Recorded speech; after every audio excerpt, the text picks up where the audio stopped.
Sorkarin leimoy tak những siam saka amaro chumo hey ti hian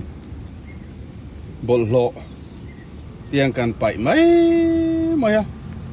hey bol lo hiat tam ni no hian mun tin mai khamo bol lo so tam mai tiếng cái thì lần sang còn thấy reng reng lộ mấy lề hey cái gì beer can ruột bậy top nên hay bol hồ bô mà còn chân lệ đéo to này à vào buổi tháp em ô em mà hùn môi đeo nuông đeo bol hồ bô mà còn xiêm gel mấy này anh ta thấy chú hay anh chú botol ruột ta hay anh chụp cái này chỉ mồm lẽ anh này thì hiền cái lại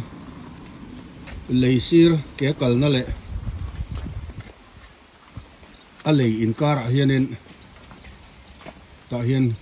mun ol om phe bol lo kan pai na sa hle ni zo fa the kan lo drop ani hi amak ani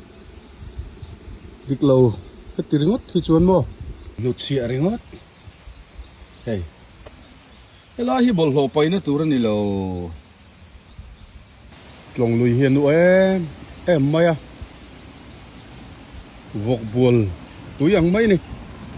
em phút mấy này khi ta Aizol bypass road con lại lấy vùng khát tui nó ròn liệu thả ta hay nó ròn lụt thả nị nó làm ta này nó phút mấy này NTU anh ra tặc niang bảo hey